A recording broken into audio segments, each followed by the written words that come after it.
BRICS 11, un giro estratégico. El presidente chino, Xi Jinping, definió como históricas todas las decisiones clave de la 15ª cumbre de los BRICS celebrada en Sudáfrica.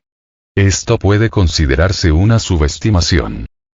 El sur global, o la mayoría global, o el globo global copyright del presidente bielorruso, Alexander Lukashenko, por no hablar del atónito occidente colectivo, tardarán tiempo en comprender plenamente la enormidad de las nuevas apuestas estratégicas. El presidente de Rusia, Vladimir Putin, por su parte, describió las negociaciones sobre la expansión de los BRICS como bastante difíciles. En la actualidad se está perfilando una imagen relativamente precisa de lo que realmente ocurrió en la mesa de Johannesburgo. La India quería 3 nuevos miembros. China quería hasta 10. Finalmente se llegó a un compromiso, con 6 miembros. Egipto, Irán, Arabia Saudita, Emiratos Árabes Unidos, EAU, Argentina y Etiopía. De este modo, desde ahora los BRICS son 11. Y esto es solo el principio.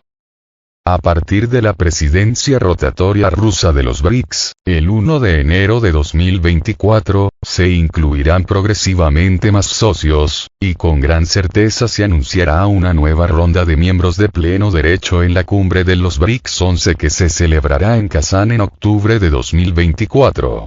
Así pues, es posible que pronto avancemos hacia el BRICS 20, camino del BRICS 40. El G7, a efectos prácticos, se desliza hacia el olvido.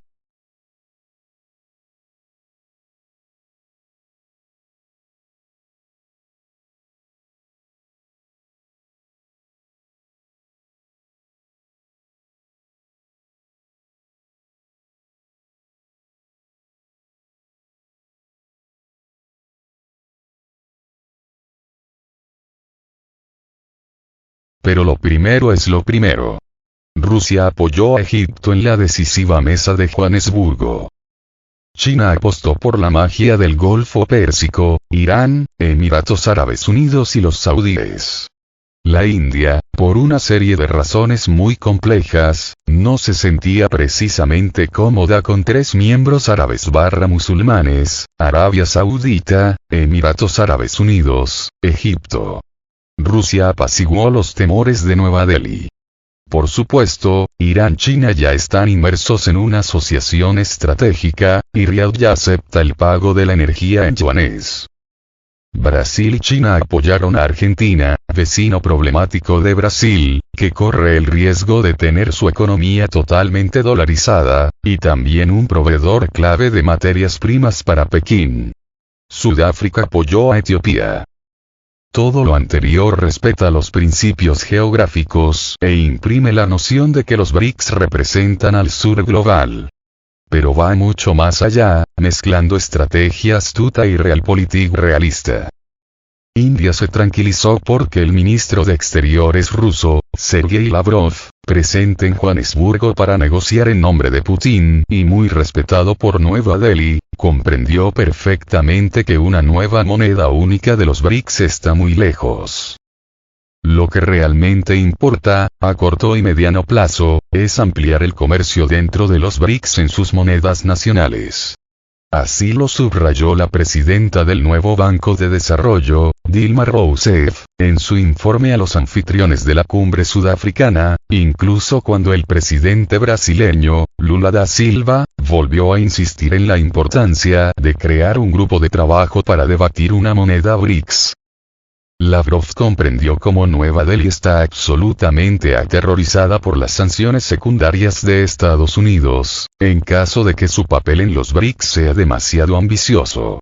El primer ministro Modi está esencialmente dividido entre los BRICS y la obsesión imperial, completamente artificial, incrustada en la terminología Indo-Pacífico, que enmascara una nueva contención de China. Los psicópatas neoconservadores straussianos a cargo de la política exterior estadounidense ya están furiosos porque la India compra grandes cantidades de petróleo ruso con descuento.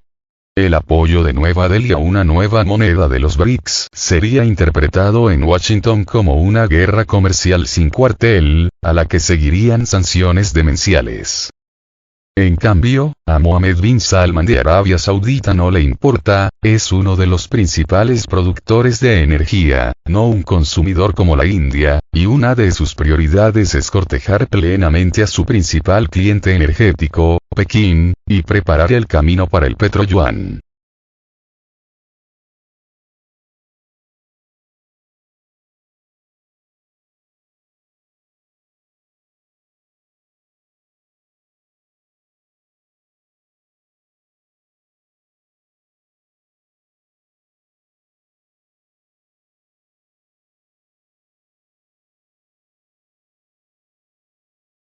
Solo hace falta un movimiento estratégico. Pasemos ahora a las apuestas estratégicas. A efectos prácticos, en términos euroasiáticos, el BRICS 11 está en camino de apoderarse de la ruta marítima del norte, el corredor de transporte internacional norte-sur, la iniciativa de la franja y la ruta, BRI, por sus siglas en inglés, el Golfo Pérsico, el Mar Rojo y el Canal de Suez. Esto combina varios corredores terrestres con varios nodos de las rutas marítimas de la seda. Todo ello con un solo movimiento estratégico en el tablero geopolítico/geoeconómico. Mucho más que un aumento del PIB colectivo del BRICS 11 hasta el 36% del total mundial, ya mayor que el del G7, con el grupo abarcando ahora el 47% de la población mundial. El principal avance geopolítico y geoeconómico es como el BRICS 11 está a punto de hacer literalmente saltar la banca en los frentes del mercado de la energía y las materias primas.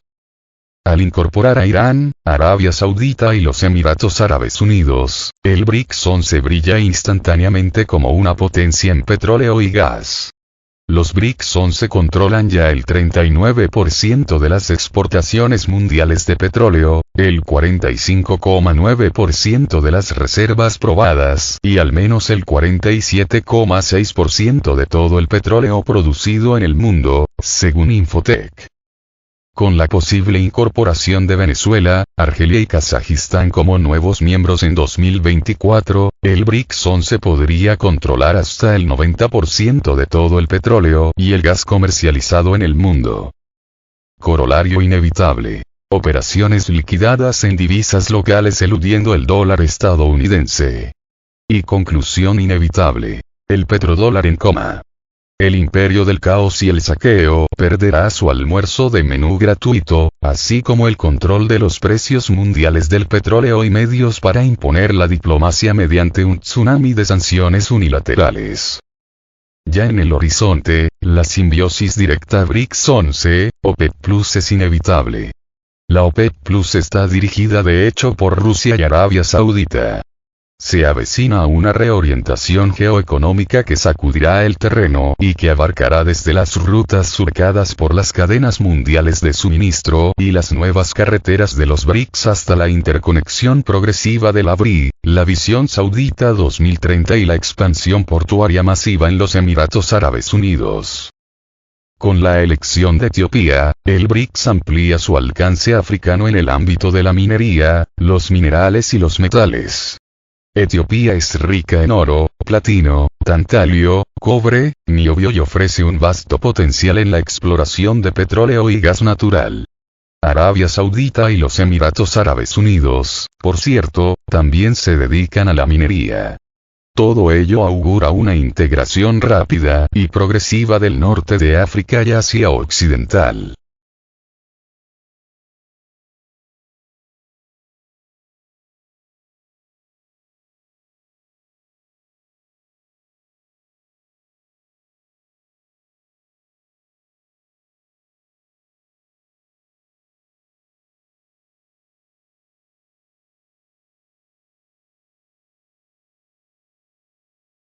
La diplomacia llega lejos. La nueva crisis de los 11 BRICS, en el ámbito energético, es un agudo contrapunto histórico a la crisis del petróleo de 1973, tras la cual Riad empezó a revolcarse en petrodólares.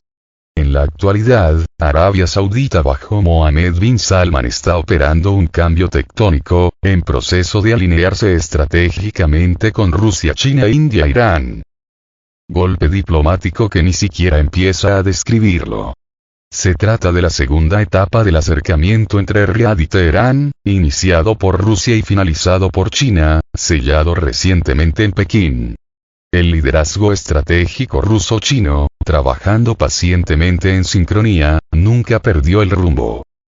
Ahora compáralo con las estrategias colectivas de Occidente, como la limitación del precio del petróleo impuesta por el G7. Esencialmente, la coalición de voluntarios del G7 autoimpuso un tope de precios al crudo ruso importado por mar.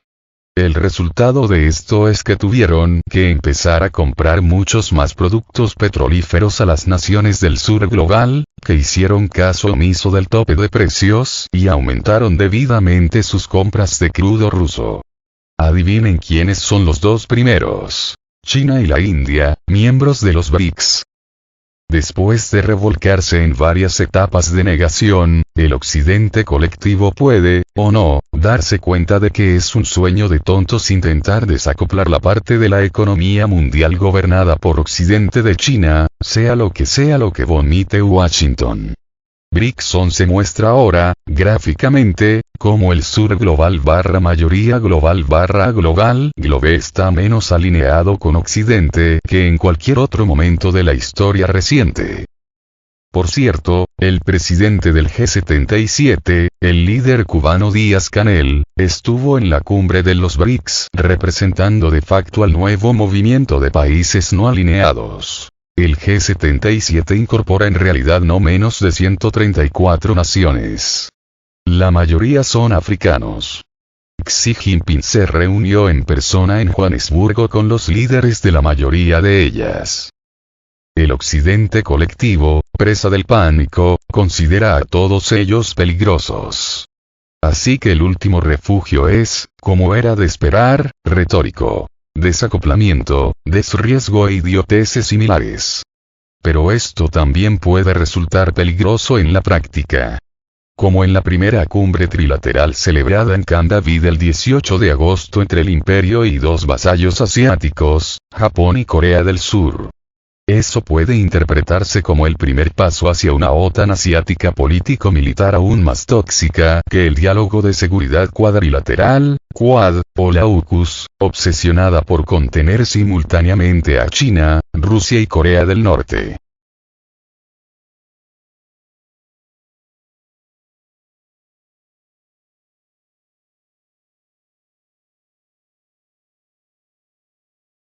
La derrota colectiva del norte global. La ONU cataloga a 152 naciones del mundo como países en desarrollo. El BRICS 11 se dirige a ellos, ya que superan al norte global en todos los aspectos, desde el crecimiento de la población hasta la contribución global al crecimiento del PIB mundial medido según la paridad del poder adquisitivo, PA. En los últimos 10 años, desde el anuncio de la BRIC primero en Astana y luego en Yakarta, las instituciones financieras chinas han prestado casi $1 billón para proyectos de conectividad de infraestructuras en todo el sur global. El próximo foro de la BRI en Pekín señalará un impulso renovado. Esa es la simbiosis de la BRI-BRICS. En el G20 en 2022, China fue la primera nación en presionar para que se incluyera a la Unión Africana, de 55 miembros. Es posible que eso ocurra en la cumbre del G20 del mes que viene en Nueva Delhi. En ese caso, la representación del sur global estará cerca de la paridad con la del norte global. Las afirmaciones de que Pekín estaba organizando una conspiración maligna para convertir al BRICS en un arma contra el G7 son infantiles. La Realpolitik, y los indicadores geoeconómicos, están dictando los términos, configurando el impacto de lo nuevo. La irreversible irrelevancia del G7 con el ascenso del BRICS 11.